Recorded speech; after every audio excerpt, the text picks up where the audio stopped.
करते हैं आज का बिस्मिल्लाहिर्रहमानिर्रहीम। आज का जो हमारा टॉपिक है, जैसा कि बेटा आप जानते हैं, चैप्टर नंबर 13 हम पढ़ रहे हैं। चैप्टर नंबर 12 कोऑर्डिनेशन हम पढ़ रहे हैं। कोऑर्डिनेशन का चैप्टर हम पढ़ रहे हैं। आज हमने 3 ग्लैंड्स बेटा कवर करने हैं। पहला है एड्रीनल ग्लैंड, सेकंड हम करेंगे पेंक्रियास, और तीसरा जो है वो हम करेंगे गोनैड्स। तो आज हम ग्लैंड्स का टॉपिक जो है वो अपना कंप्लीट कर देंगे।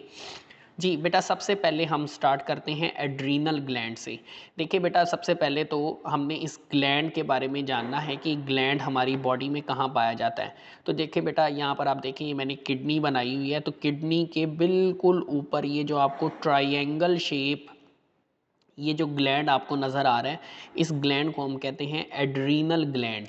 तो एड्रीनल ग्लैंड के बारे में यहाँ पर क्या लिखा हुआ है बुक में, 2 adrenal glands present on each kidney.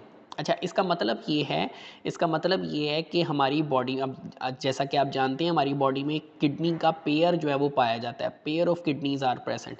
तो हर किडनी के ऊपर एक एक एड्रीनल ग्लैंड जो है वो मौजूद होता है। मतलब टोटल हमारी बॉडी में 2 किडनीज़ हैं और हर किडनी के ऊपर आपको एक एक एड्रीनल ग्लैंड जो है वो मिलता है। तो हर किडनी के ऊपर एक एड्रीनल ग्लैंड मौजूद होता है। टोटल एड्रीनल ग्लैंड हमारी बॉडी में 2 पाए जाते हैं। अच्छा, अब इस ग्लैंड की बात करें, जैसा कि आप देख सकते हैं यहाँ पर, इस किडनी के ऊपर यहाँ पर आपको ये एड्रीनल ग्लैंड दिखाई दे रहा है। अच्छा, ये जो ग्लैंड होता है ना, इसके 2 पार्ट्स होते हैं। किडनी के ऊपर ये ग्लैंड होता है और इस ग्लैंड के 2 पार्ट्स होते हैं। एक तो बेटा ये जो बाहर वाला पार्ट है, ये वाला, ये जो वाइट वाला है, इसको हम कहते हैं बेटा एड्रीनल कॉर्टेक्स। ये कौन सा पार्ट है? Adrenal cortex.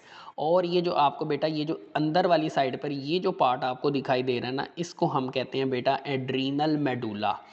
किडनी का भी जो बाहर वाला पार्ट होता है, अगर आप में से किसी को किडनी का स्ट्रक्चर याद हो, तो किडनी का भी जो बाहर वाला पार्ट होता है उसको हम कॉर्टेक्स कहते हैं, और किडनी का जो इनर पार्ट होता है उसको हम मेडुला कहते हैं। अब चूंकि ये ग्लैंड किडनी के ऊपर पाया जाता है, तो उसी हिसाब से हमने इसको भी 2 पार्ट्स दे दिए। ये बाहर वाला पार्ट इसका कॉर्टेक्स कहलाता है और इनर जो पार्ट है वो इसका मेडुला कहलाता है। अब चूंकि बेटा ये ग्लैंड है और इस ग्लैंड के 2 पार्ट्स हैं, तो हर पार्ट जो है, चाहे वो कॉर्टेक्स है चाहे वो मेडुला है, वो क्या करता है, रिस्पेक्टिव हार्मोन्स को रिलीज़ करता है। जैसे अगर हम बेटा बात करें कॉर्टेक्स की, तो ये जो एड्रीनल कॉर्टेक्स है, ये हार्मोन क्रिएट करता है कार्टिकोस्टीराइड। ये बेटा हार्मोन आपने याद रखना है। एड्रीनल कॉर्टेक्स जो है, ये एक हार्मोन सिक्रीट करता है कार्टिकोस्टीराइड। अच्छा, ये हार्मोन क्या करता है, ये हमारी बॉडी के अंदर वाटर और साल्ट की जो मिकदार है उसको बैलेंस करता है। बेसिकली हम ये कह सकते हैं कि ये ओस्मो रेगुलेटरी हार्मोन है। ऐसा हार्मोन जो हमारी बॉडी में वाटर और साल्ट की जो मिकदार है उसको मेंटेन रखता है, उसको बैलेंस रखता है। अच्छा, यहाँ पे मैं थोड़ा सा आपको कॉन्सेप्चुअली बताता चलूँ। एड्रीनल कॉर्टेक्स जो है, ये बहुत सारे मल्टीपल हार्मोन सिक्रीट करता है। उन तमाम हार्मोन्स, उनमें से एक हार्मोन आपके पास, उन तमाम हार्मोन में से एक हार्मोन आपके पास है कार्टिकोस्टीराइड, जो आपकी बुक में दिया हुआ है। ये हार्मोन हमारी बॉडी में क्या करता है, वाटर और साल्ट की मिकदार को बैलेंस रखता है, ओस्मो रेगुलेशन का काम करता है।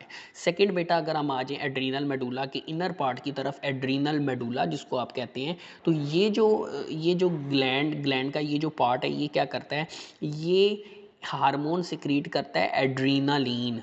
एड्रीनालीन, अच्छा, इसको एपिनेफ्रीन भी कहते हैं। एड्रीनालीन भी पढ़ते हैं, इसको एपिनेफ्रीन भी पढ़ते हैं। और ये हार्मोन सिर्फ तब ही रिलीज़ होता है हमारी बॉडी में जब हमारी बॉडी को किसी स्ट्रेस सिचुएशन का सामना होता है, जब हमारी बॉडी को कोई इमरजेंसी होती है, बॉडी को किसी किस्म का कोई स्ट्रेस होता है। लेट से बॉडी को कम ऑक्सीजन मिल रही है, लेट से आप एक्सरसाइज करना शुरू हो गए हैं, ये बॉडी के लिए क्या है, ये रेस्टिंग कंडीशन। हर वो चीज़ जो नॉर्मल से हटकर होगी वो बॉडी के लिए इमरजेंसी सिचुएशन होगी, स्ट्रेस सिचुएशन होगी। तो उस सिचुएशन में ये ग्लैंड का ये जो पार्ट है, ये क्या करेगा, ये वाला हार्मोन एड्रीनालीन बेटा रिलीज़ करेगा, एड्रीनालीन हार्मोन रिलीज़ करेगा। इसीलिए हम इसको एमरजेंसी हार्मोन भी कहते हैं, क्योंकि ये हार्मोन सिर्फ एमरजेंसी में ही रिलीज़ होता है।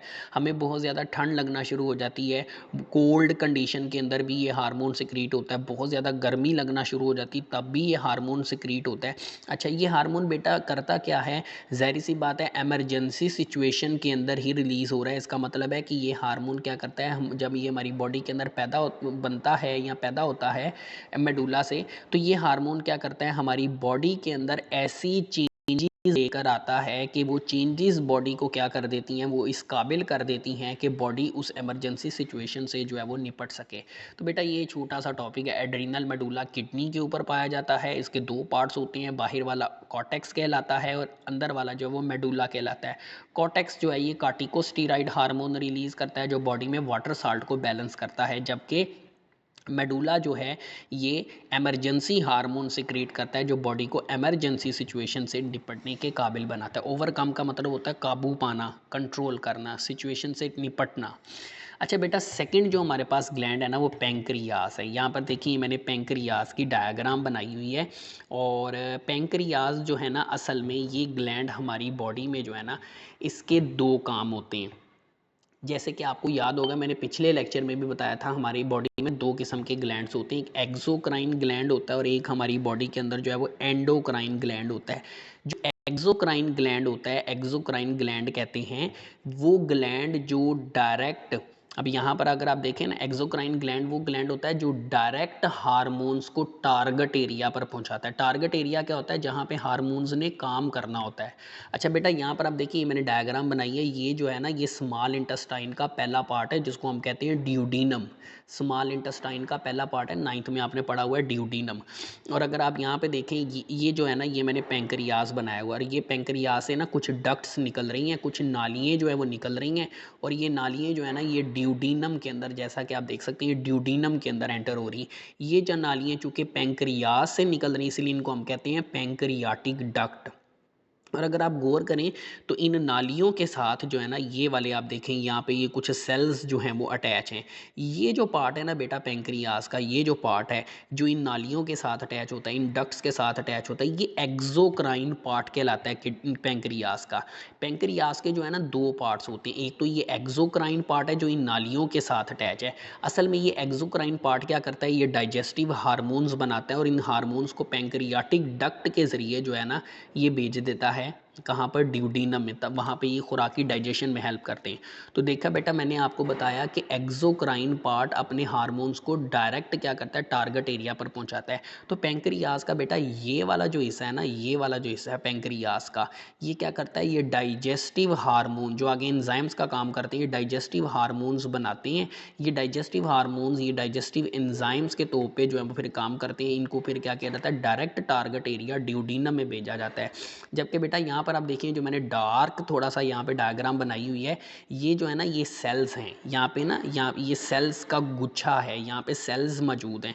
इन सेल्स को बेटा, ये जो सेल्स हैं, ये क्या करते हैं, ये एंडोक्राइन पार्ट के तौर पे काम करते हैं। तो पैंक्रियास का कुछ हिस्सा जो है वो एक्सोक्राइन के तौर पर काम करता है और कुछ हिस्सा जो है वो एंडोक्राइन के तौर पर काम करता है।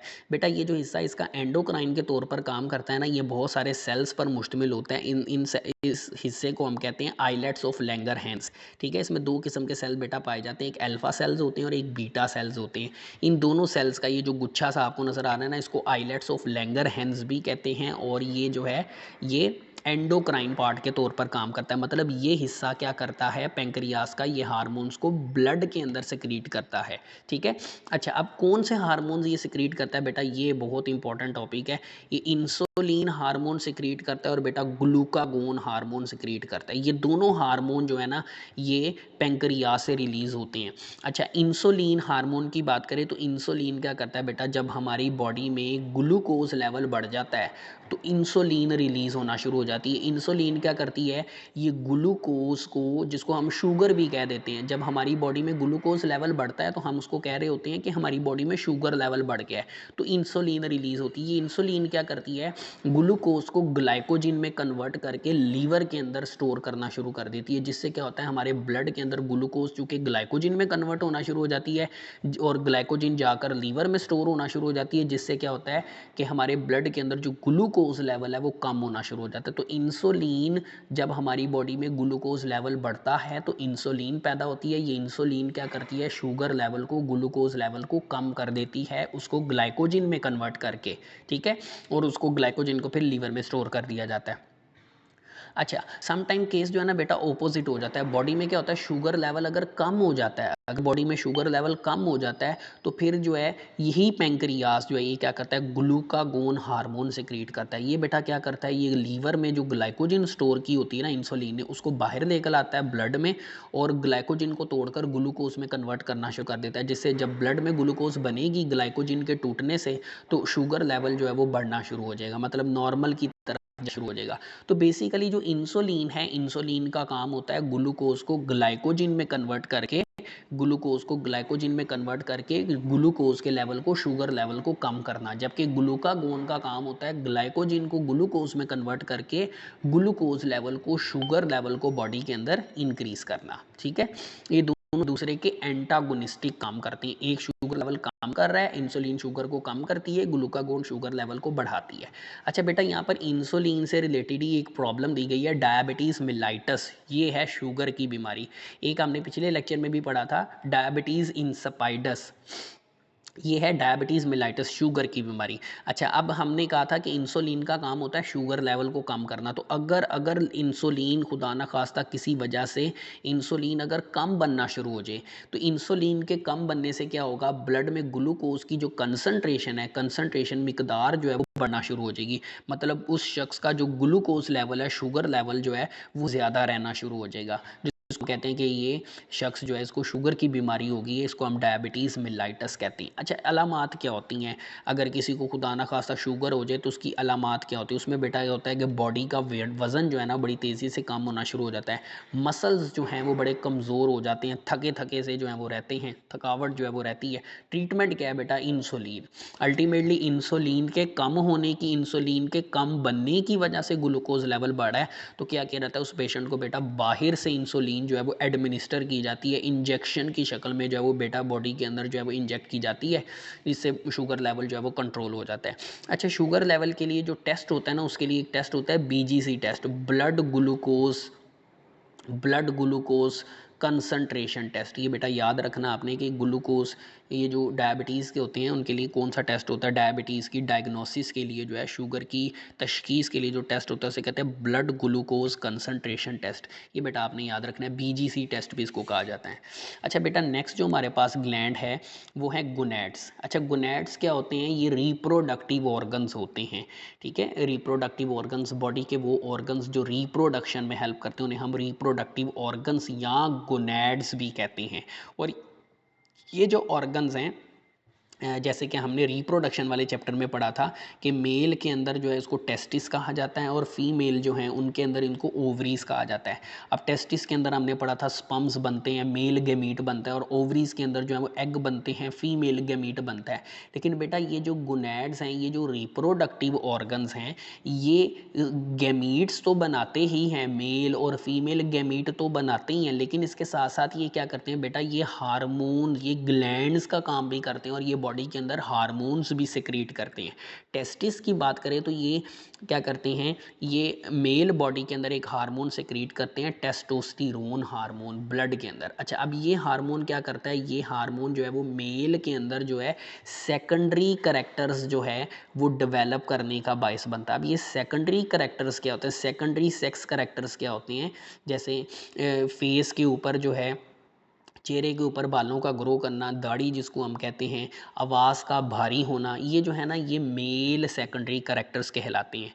चेस्ट के ऊपर हेयर्स का ग्रो करना, फेस के ऊपर हेयर्स का ग्रो करना, आवाज़ का भारी होते जाना, ये जो है ना ये बेटा क्या कहलाते हैं, ये मेल सेकेंडरी करैक्टर्स कहलाते हैं, और ये टेस्टोस्टेरोन की वजह से होते हैं। और इसी वजह से ही स्पर्म की फॉर्मेशन, मेल गैमीट की फॉर्मेशन भी हो रही होती है। नेक्स्ट बेटा, ओवरीज़ की अगर बात करें तो ओवरीज़ जो हैं ये भी काफ़ी हार्मोन्स बनाती हैं। इसमें एस्ट्रोजन हार्मोन है, प्रोजेस्टेरोन हार्मोन है। अब ये जो हार्मोन्स है ये बेटा क्या करते हैं, वहाँ पे हमने पढ़ा था मेल सेकेंडरी करैक्टर्स बनते हैं, यहाँ पर जो है वो फीमेल सेकेंडरी करैक्टर्स जो हैं ये हार्मोन्स बॉडी के अंदर जो है वो बनाते हैं। जैसे मेमरी ग्लैंड्स हैं, उनकी डेवलपमेंट है, और इसी तरह जो मुतलका जो रिप्रोडक्टिव जो फंक्शंस होते हैं उनमें ये हार्मोन्स जो हैं वो हेल्प करते हैं। तो बेटा यही था हमारा आज का टॉपिक।